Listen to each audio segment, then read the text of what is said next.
안녕하세요. 코슬립 수면의원 신홍범 원장입니다.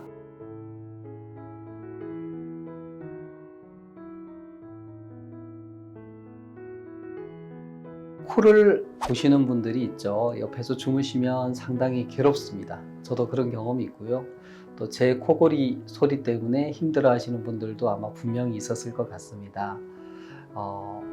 코를 골 때, 옆 사람이 코를 심하게 골 때 여러분은 어떻게 하세요? 아마 여러분들이 경험으로 알고 계실 텐데, 코를 심하게 고시는 분이 있으면 이렇게 옆으로 이렇게 눕혀 놓으면 코골이가 확실히 줄어듭니다. 또 코골이 수면무호흡증으로 고생하시는 분들은 옆으로 누워서 주무시는 습관을 가지고 계세요.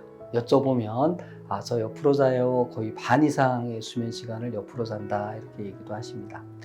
옆으로 주무시면 코골이에 이제 도움이 되는 이유가 바로 누우면 혀가 뒤로 이렇게 밀리면서 기도를 많이 막거든요. 그러니까 좁아진 기도로 공기가 통과할 때 힘드니까 마찰음이 생기고 그게 코골이고요.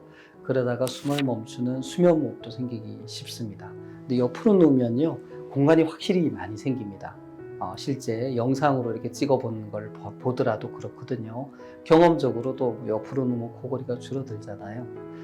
그래서 코골이가 줄어듭니다. 그래서 옆으로 누워서 주무시는 게 이제 도움이 되는데, 옆으로 누워서 주무실 때 이제 중요한 거는 우리가 옆으로 누우면 어깨 높이만큼이 있거든요. 그래서 이제 적절한 높이의 베개나 쿠션을 이용해서 머리를 받쳐줘야지 이 목이 꺾이지가 않습니다. 목이 꺾이면 경추에 무리가 가죠. 너무 높아도 또 목이 꺾이고요. 그래서 우리 머리와 허리를 연결하는 선이 일직선이 되게끔 베개 높이를 정하는 것도 필요합니다.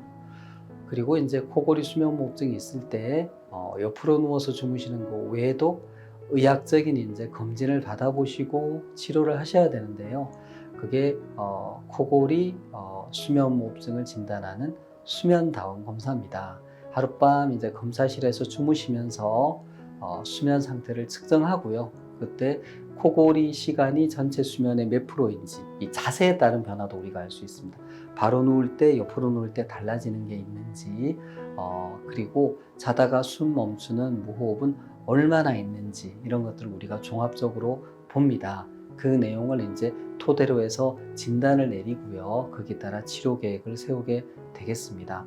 치료로는 양압기라 그래서 인공호흡기처럼 이렇게 마스크를 쓰고 주무시고요. 바람을 불어넣어서 기도를 확보해 주는데, 수술과 달리 뭐 통증을 수반하거나 이제 심각한 부작용을 동반하지는 않고요. 물론 이제 지속적으로 사용해야 된다는 점이 좀 다른 점입니다. 그래서 코골이 수면무호흡증이 있는 분들이 옆에 보이시면 수면 검사도 한번 받아보고 그에 맞는 치료를 한번 해보시도록 권해주시기 바랍니다. 경청해 주셔서 감사합니다. 구독, 좋아요, 알림 설정 부탁드립니다.